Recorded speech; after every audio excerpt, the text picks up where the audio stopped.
Nakuha kong balita kahapon, no? There are stories na magtatangka ang administrasyon ni Marcos na pasukin ang central office ng Iglesia ni Cristo dyan sa Commonwealth. At ang senaryo na gagamitin nila, allegedly, nandyan si Bato de la Rosa nagtatago. Di ba? Magkukwento kayo, bitin pa. Yung totoo, Erwin Tulfo, isa-isay natin hawak sa'yo. Gusto mo? Yung kontrakto na balik-balik sa office mo. Malaki-laki hong kaguluhan to pag nagkataon. Kung sakali man hong totoo ang sinasabi nitong si Sir Busi Duque na kung saan kukubkubin ang central office ng Iglesia ni Cristo nitong bangag administration na to at ang kanilang gagawing dahilan kesyo doon daw nagtatago itong si Senator Bato. Sa tingin ho natin malaki hong kaguluhan yan. Pero bago natin na panoorin niya ang update na yan sa atin itong si Sir Busi Duque, isang like at isang subscribe, masaya na ho tayo dyan sa mga gusto sumali sa ating community. Yung join button nandyan lang ho sa baba. Nakakabahala ho itong mga ibinahagi nitong si Sir Busi Duque sa kanyang video na to. Huwag na ho natin patagalin itong mga kababayan para sa mga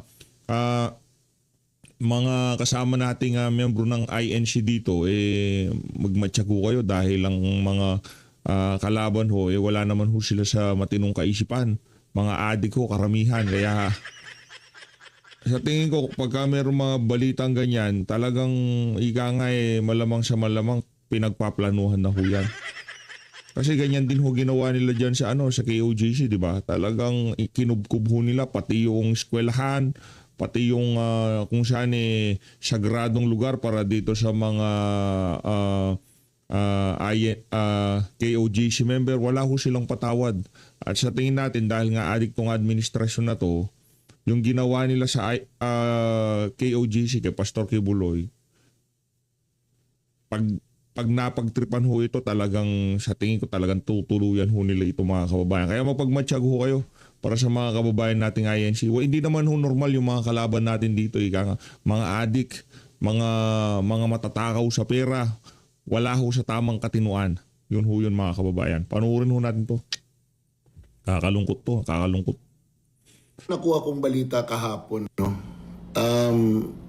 There are stories na magtatangka ang administrasyon ni Marcos na pasukin ang central office ng Iglesia ni Cristo dyan sa Commonwealth.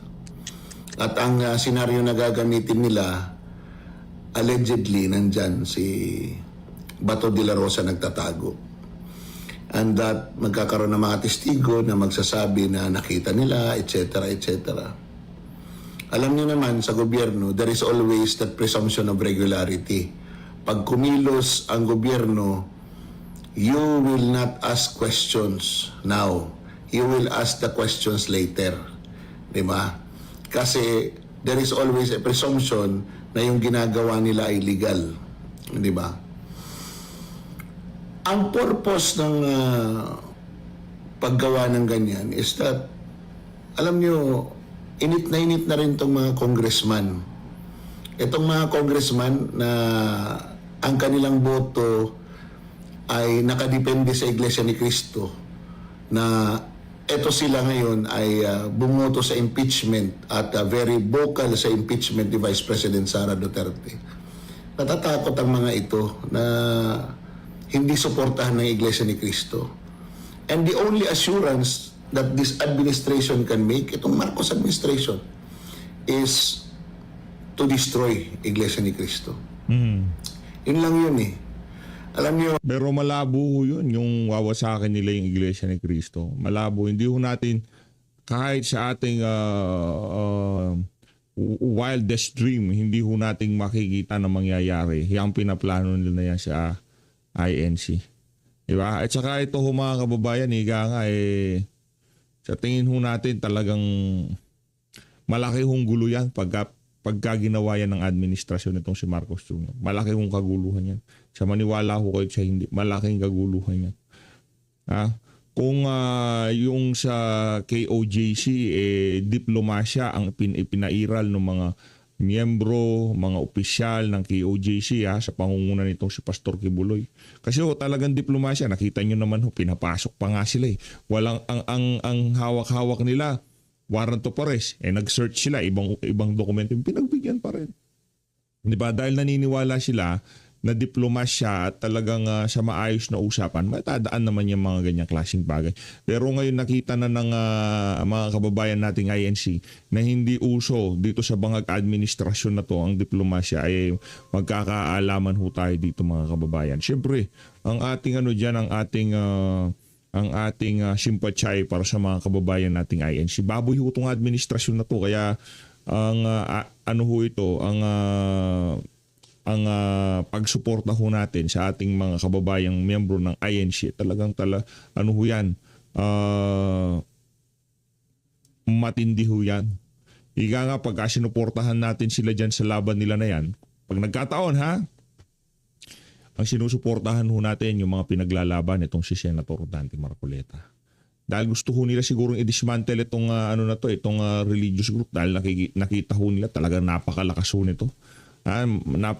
Yung mga taga-suporta, yung mga miyembro talagang yung kanilang pagmamahal sa bayan talagang nandun. Kitang-kita ho natin. Yung nasa isang page ho sila. Kung ano yung tayo ng mga miyembro, at nakikita ho natin yan sa pamunuan nila, sa kanilang dito kay Senator Dante Marcoleta, para ho talaga sa bayan. Pero itong JIL na to, hindi ho talaga tayo bumilib dito kay Joel Villanueva, kay Brother Eddie. Mga walang kwentang leader ho yung mga yan. Pagkontuhan na ng ganito, palaliman ng pag-iisip, hindi nyo maiiwan si Madarahog. Because I've been talking to a lot of people, and isa lang ang lumalabas, di ba? Ang hadlang na lang sa administrasyon na ito na isang malaking organisasyon ay ang Iglesia ni Cristo. Nasira na nila yung GIL, nasira na nila yung KOJC. GIL, wasak yung GIL. Takan nyo, GIL, nawasak ko nila. Ngayon, sa tingin nyo ba may maniniwala pa sa GIL yan? Wala na. Pagka nagsalita pa ba si Joel Villanueva, sa tingin nyo ba papaniwalaan pa siya? Hindi na. Wala na ho. Sa tingin nyo ba pagka yung JIL na yan, tumayo sila at sasabihin nila na para sa sambayan ng Pilipino, magkaisa tayo, napakalaking kabalbalan ho nun mga kababayan. Hindi na ho maniniwala ang ating mga kababayan dyan. Mula na magsimula, ang El Shaddai ay sa kanila. Ang Roman Catholic Church, through the Liberal Party, nasa kanila na rin.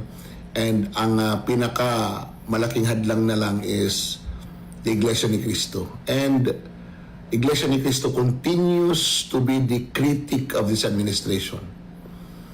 At the only way to destroy it is to attack it by using legal means kuno, and to create a narrative that it is an evil organization. Alam niyo na, di ba? Maglalabasan yung mga kwento-kwento na naman na kung ano-ano galing sa mga vloggers ni Marcos. Well, nakakabahala. Ang sobra na ang iniisip ng administrasyon na ito in destroying its people. Hindi lang sa economics, hindi lang sa governance, hindi lang sa corruption, kung hindi pati yung paniniwala ng tao. Pakikialaman na nila. They are really afraid na at the turn of 2028, iba ang maging Pangulo at lahat sila habulin sa kanilang mga kasalanan. Sila ang nasa poder ngayon. They will do everything to extend their power by whatever means necessary. Alam niyo, maraming beses na pala nag-attempt ang administrasyon na ito na i-bait genuinely ang taong bayan at ang mga leader ng oposisyon na mag-create ng chaos para makapagdeklara ito ng martial law. Pero hindi nangyayari. These are stories. Siyempre wala naman aamin, wala naman magsasalita na talagang ganito ang pag-iisip ng administrasyon na ito. But if you look at it, wala pa silang sinabi na gagawin nila, na nagawa nila. they have been saying na hindi sila magko-cooperate sa ICC and they Mag-cooperate cooperate. sila. Correct. Sabi sila, walang warrant of arrest si Bato at yet tinutulungan nila yung ICC na madakip si Bato for their own benefit. Diba? Nakita niyo ngayon yung pagpalit ng liderato sa Senado. It is not about programs of government. It is about impeachment and the flood control issue. More on the flood control and a little bit of the impeachment. Pero ngayon nakikita natin na yung impeachment talagang they arrested Jinggoy, they suspended Jinggoy, kulang na ng isa, di ba? Pag maaresto si Marcoleta, isususpend din, kulang na ng dalawa, nagiging 22 na ang senador na boboto sa impeachment. And if they will be able to arrest Bato, and if Bato will be brought to The Hague, magiging 21 na lang. And the numbers will drop and the probability of conviction will go high. So, itong vlog na to is a boring and long lecture. Pero, it goes to show that the Filipino people, the Filipino audience has already matured and that they already acknowledge na yung impormasyon na nanggagaling sa ibang tao na nakakapag-analisa is better than those that are prepared by the people of the government para isaksak sa utak ng mga Pilipino at paniwalaan ito para magtagumpay ang kanilang iniisip para sa kanilang mga sarili. Sayang ang bayot. Gusto niya ng repentance, labas lahat ng baho, labas lahat ng problema. Ang addict ay hindi magagamot pag hindi niya inamin na addict siya. Addict yan sa sex, addict yan sa sugal, addict sa alcohol, addict sa drugs. Tignan niyo sa US, yung mga anonymous, di ba? Let's say alcoholic anonymous. Ang umpisa mo, hi, I am Pedro de la Cruz. I am Juan de la Cruz. I'm Maria de la Cruz. And I am an addict. Why? Because pag hindi mo inamin, wala. Diba? So if we're gonna sweep under the rug, ano po ang sabi ng bagong chairman ng Blue Ribbon Committee? Sabi niya, narinig na naman natin yung 18 Marines eh. Paano nyo narinig? Hindi naman nagkaroon ng hearing. Diba? At siya, marami naman ibang iimbestigahan eh. Akala ko ba, trillion peso march? Kasi nga, ito yung trillion peso na corruption. Di ba? Pero wag, maghanda na lang tayo sa impeachment. Importante yung impeachment. Pero hindi pwedeng impeachment lang. Selective justice yun. Di ba? Okay. So, yung two things, di ba? We have to have a basis of what is truth.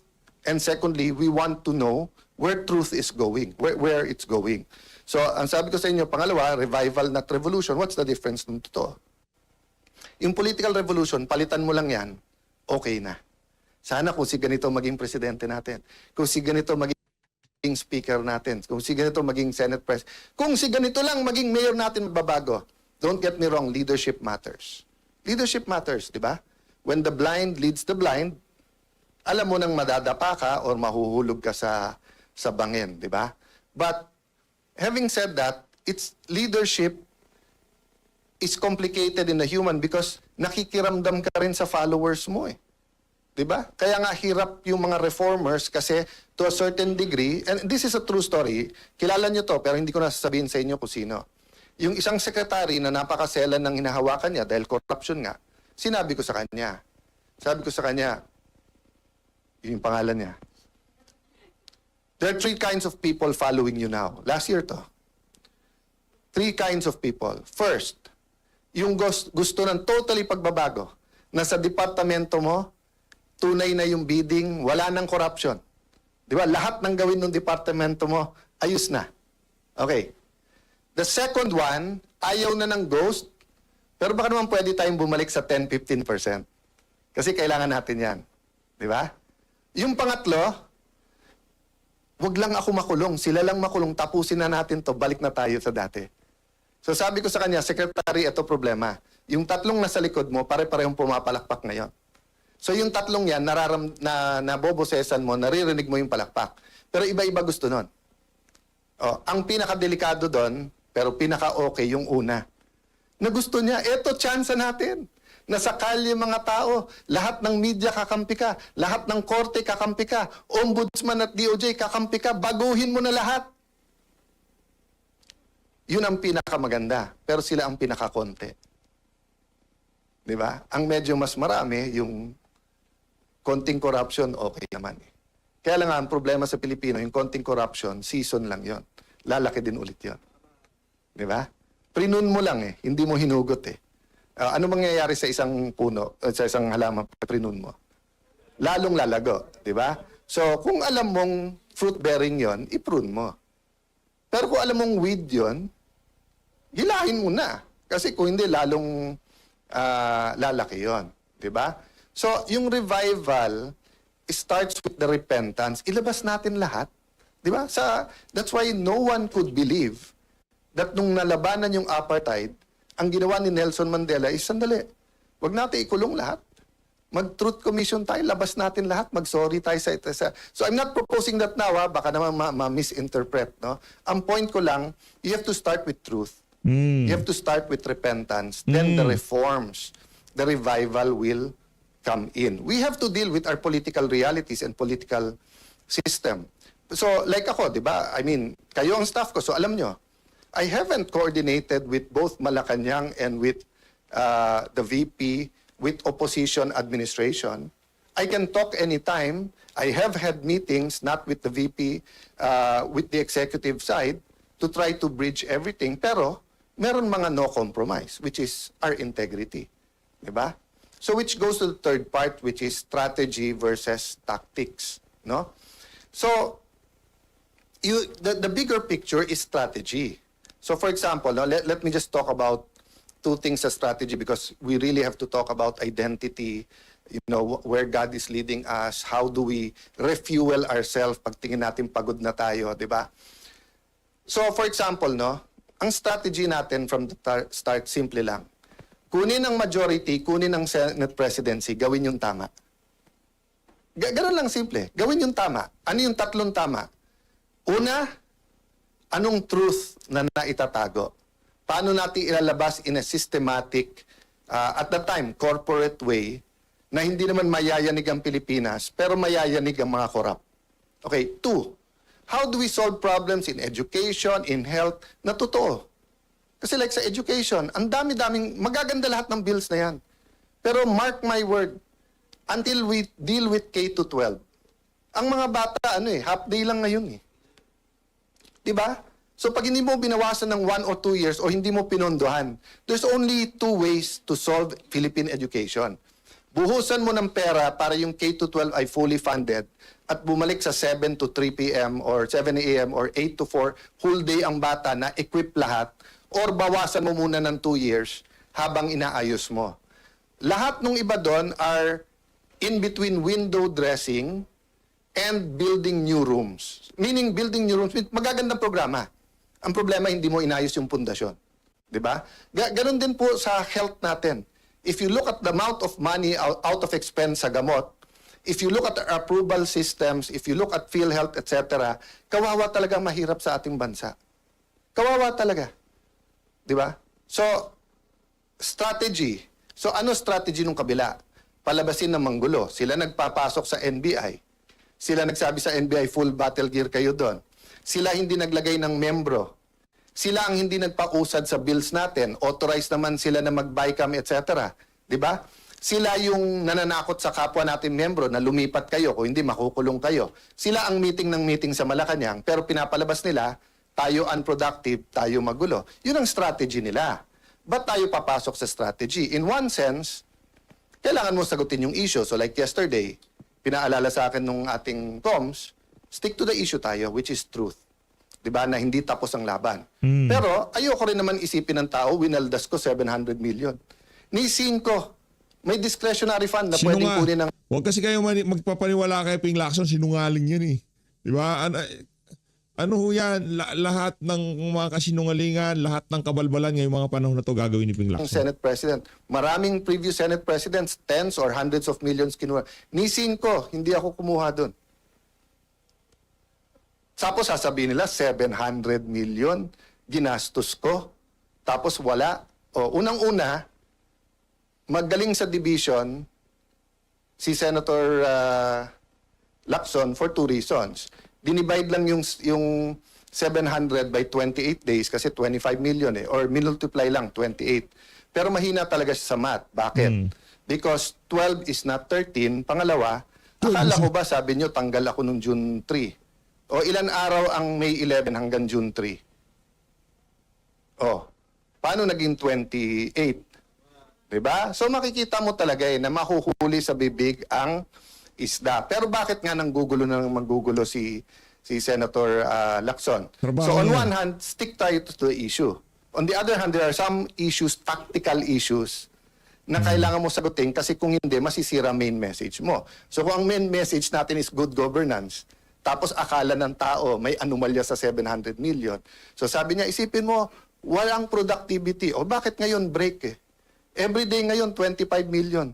So kung ngayon sasabihin ko, ang grupo ni Lacson at ni Gatchalian, 25 million today, walang nagawa. Nangyari. Tomorrow, 50 million, walang nagawa. O sa Monday, kung 5 araw na, 125 million, walang, naka-break tayo eh. Meron pre-trial eh. 'Di ba?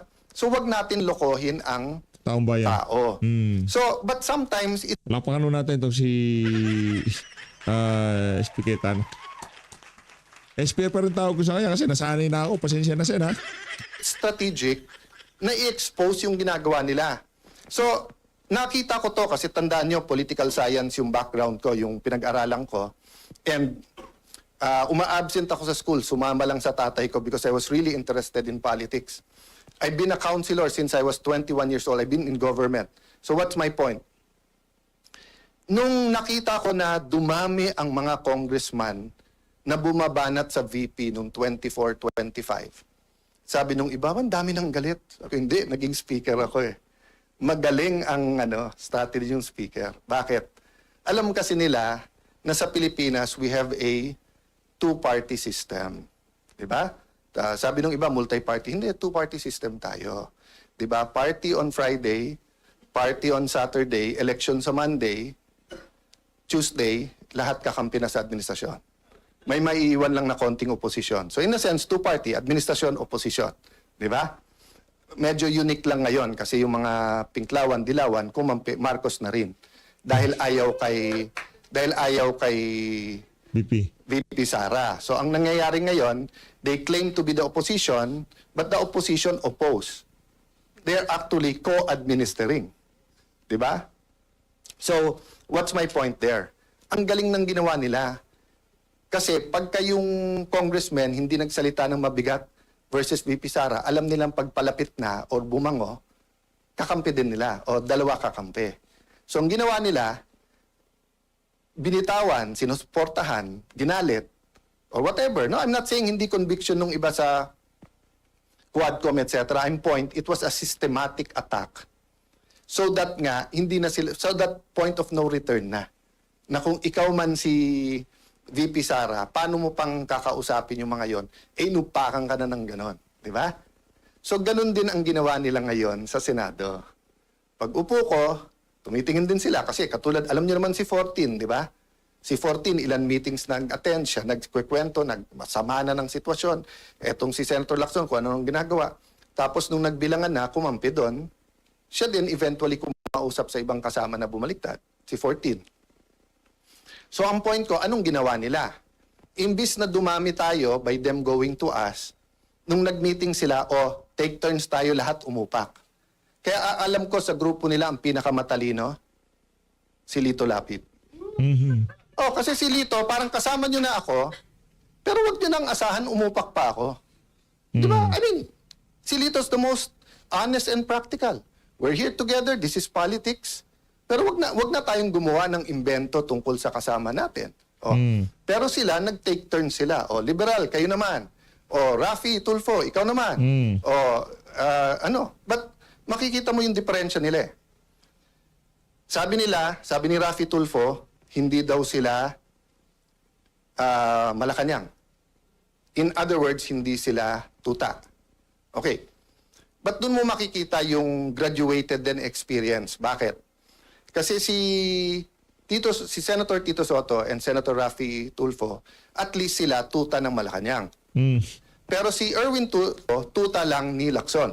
Hindi siya tuta ng Malacanang. Diba? Kasi nga may hawak sa kanya si Senator Lacson na alam sa kanya. Yung sinabi niya na may 3 kumausap na wag pumirma. Unang-una, yung 2 kakampi na nila. Pangalawa, yung kakampi lang isa, nagsabi nakwento din sa akin yon. Sinabi kay Erwin, kami ang ginaganito ngayon. Ito ang hawak sa'yo. 1, 2, 3, 4, 5. Isang araw, ikaw gaganon. Kaya nung una, hindi rin pumirma si Erwin. So, yun ang mahirap sa Senado. 24 lang kami. Araw-araw kami nagkwekwentuhan. Minsan nagiinuman pa. Kaya kung magkwekwento kayo, ayusin nyo kwento nyo kasi alam ko rin yung kwento eh. Naku po! Di ba? Magkwekwento kayo, bitin pa. Yung totoo, Erwin Tulfo, isa-isay natin hawak sa'yo. Gusto mo? Yung kontrakto na balik-balik sa office mo. Naku po! Yung kontraktor Yari. Erwin Tulfo! sa party. Marami pang iba. Doon muna tayo. Marami pang iba. Di ba? Okay. So sabi nung iba, kung sasabihin mong tuta, ano si Senator Lacson? Hindi na po tuta si Senator Lacson, aso na po siya. Matagal na po matagal na eh. Okay. But ano ang ibig ko sabihin sa aso? Anong klase? Iba-iba kasing klase ng aso. Yung kayo po, pagka may utos sa inyo, kayo ay nag-asikaso. Meaning you take care of it. Meron din pong aso-kaso. Ano yung aso-kaso? Tatahol yung aso, kakasuhan. So kung makikita nyo po makikita nyo, ang usual procedure, kaya may affidavit o wala, ang witness itetest mo, huwag mong pababasahin ng affidavit. Kasi baka hindi siya gumawa ng affidavit. Si Senator Lacson, binaliktad niya. Basahin mo lang yung affidavit. Hindi, sandali, payagan mo muna ang DOJ, kunin yung witness, gagawin yung affidavit. Pagbalik, basahin mo yung affidavit. Hindi po yun ang sistema. Nasaan yung mga abogado na kahit kakampi nyo sa Pinklawan, yung mga dean ng law school, nakita nyo rin yan eh. Noong time na yun, hindi pa panahon magsalita. Kasi akala natin, tama yung pupuntahan. Hindi eh. It's selective justice and some of it's not justice. Yung iba doon, invento. That's why naiintindihan ko yung sakit nung isa. Nasabi niya, inosente ako pa kakasuhan, plunder pa. Di ba? So I won't go there because I don't wanna talk about that now. And pasensya na po kayo. Minsan pa kasi sa putikan yung away, so mapuputikan ka talaga, babato ka rin sa putik. But that doesn't mean as Christians, mag-iimbento tayo. We will use money, we will use PR, we will use etc. Di ba? So pasensya na po kayo kung minsan kailangan kong sagutin. Tactical yon. But going back to the strategic, ano ba ang ating trabaho ngayon? To reveal the truth. The truth about the problem in healthcare. How do people get their healthcare? So, pero habang nire-reveal natin, may balik yan ha. So, yesterday, in-inform tayo ng mga kaibigan natin sa DOH na tinanggal na daw tayo sa system. So, hindi na daw tayo pwedeng mag-refer ng mga gagamutin sa iba't ibang ospital. That might be the price we have to pay. And we know, we don't have enough personal resources para ipagamot lahat. Pero, we have enough resources to hire buses. So kung by Monday o Tuesday, DOH, hindi kayo mag-ayos, ibubus ko lahat ng kamag-anak ng pasyente para mapirmahan nyo, para mapagamot yung mga pasyente. Kasi hindi naman ako aatras eh. Di ba? May sakit sila, ang dami-dami yung pera, abroad ka ng abroad, Mr. Secretary. Picture ka ng picture kasama ng mga nasa vape. Di ba? Tapos, flu shots lang, hindi nyo mabid, hindi makasama. Tapos just because ang tingin mo, wala na ako ngayon sa paningin ng Malacanang, tatanggalin mo yung privilege namin. Senator Lacson, sir, sabi mo, hindi pwedeng gamitin ang AIX, hindi pwedeng gamitin ang TUPAD, hindi pwedeng gamitin ang MAIP sa politika, at hindi dapat nag-iipitan. Sir, nagsusumbong ako sa iyo. Kung hindi ako magsumbong sa iyo, magsusumbong ako sa Tulfo. Oh. Pero, hindi kay Erwin at hindi kay Rafi. Doon ako kay Ben magsusumbong kasi... Yun! Hindi, kasi si Ben walang kontrata sa gobyerno eh. Walang Diba? kontrata Walang si Ben. tinatago eh. Walang ano, diba? I'm not close to Mon Tulfo. I'm one of his punching bags, even during the time of Duterte time. Pero si Mon, wala rin kontrata sa gobyerno, sa pag-alam ko. So I respect him. Even if he's not in favor of what I'm doing, kahit tinitira niya ako. I also respect Ben, nakikita-kita ko, di ba? Pero si Erwin at si Rafi, paano ko re-respetuhin ko? Paano ko re-respetuhin? Eh, di ba, alam ko kung sino kayo, anong ginagawa nyo, alam ko kung anong hawak sa inyo. Tapos araw-arawin nyo ako sa media. Magdebate tayo, sabihin nyo yung topic, yung debate ng katotohanan, debate ng flood control, debate ng contractor, di ba? Huwag tayo magdebate ng Diba din? kung ano-anong gusto nyong topic na nililihis nyo lang sa mga nangyayari. So again, mga kasama, tama yung narinig nyo, inuumpisahan na kami. Actually, to be fair ha, for a long time, Senator Amy and Senator Bongo, pinagtatanggalan din ng mga pondo. So ang sabi nila, daan-daan bilyon ang para sa ayuda at hindi to pwedeng gamitin sa pagpapamango, which is not true ha, also. Nung simula nung nagkaroon ng oil crisis, nung simula nung Israel, open na silang may picture, may pangalan sa pagdidistribute eh.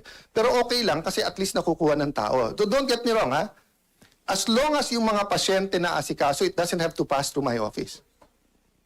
Ang problema, pumunta sa opisina nila, sila nagsasabi, pumunta ka sa congressman, senador. Pagpunta naman nila sa congressman, senador, ay dito sa congressman na to kasi kakampi ng Malacanang. Dito kakampi, di ba? So, let me address myself to Senator Win because paulit-ulit siya nung siya ang chairman ng Committee on Finance. Sabi niya, walang politika sa pondo to. And I believe him. I believe him. When he was chairman of Finance, sabi niya, walang politika, pare-pareho to. At yung amounts natin bilang mga senador, walang lalamang, pare-pareho tayo. O, Senator Win, you're now the Senate President. May DOH Secretary ka, namumuliti ka. O, the ball is in your hands, di ba? Pero papayag ba tayo? Sa atin, ano ba ang isang weekend? Pero yung may sakit na hindi matuloy yung CT scan niya, hindi matuloy yung MRI niya, hindi matuloy yung dialysis niya, that can be fatal.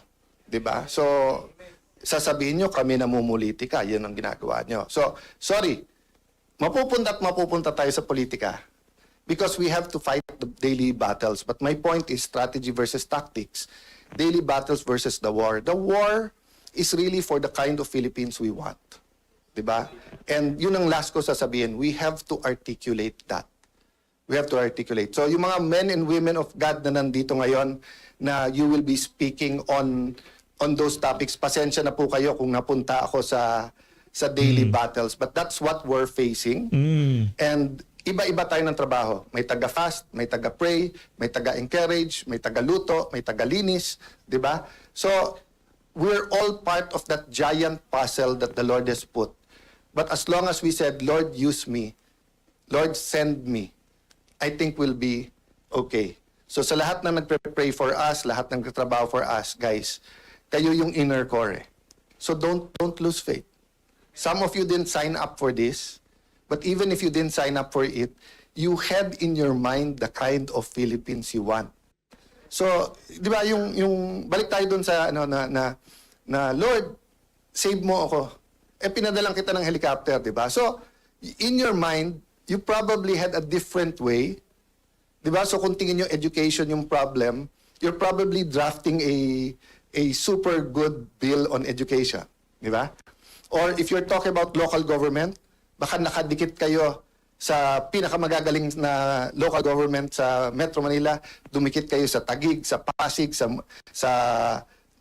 Manila, sa Quezon, whatever, di ba? Dumikit kayo sa Cebu, dumikit kayo sa Davao, sa Peace and Order, and you think that's the way. But His ways and His thoughts are not ours eh. Di ba? In the same way, let's not say na yung ginagawa natin, yun ang way ni Lord. Hindi. Tuloy-tuloy tayong nagdi-discern. But guys, ang point ko po, kung kayo'y nagdadasal for a new Philippines, a renewed Philippines, kayo nagdadasal for revival, it's here. It's here. So let's not only do, let's do more. Let's not only do more or work harder, let's work more intelligently. And wag natin pagpilitan ang ways natin. Day by day to. Every day pagtulog, Lord, thank you, wala pa kaming kaso. Thank you, Lord, may AIX pa kami, wala lang MAIP. Thank you, Lord, nabuhay pa kami. Paggising sa umaga, ganun din. Di ba? That's what walking by faith means. Hindi mo kita, pero alam mong dadating. Hindi natin nakikita yung klase ng Pilipinas na gusto natin. Pero sabi ng Panginoon, for I know the plans I have for you, plans to prosper you, not to harm you, plans to give you hope in a future. Good afternoon, everyone.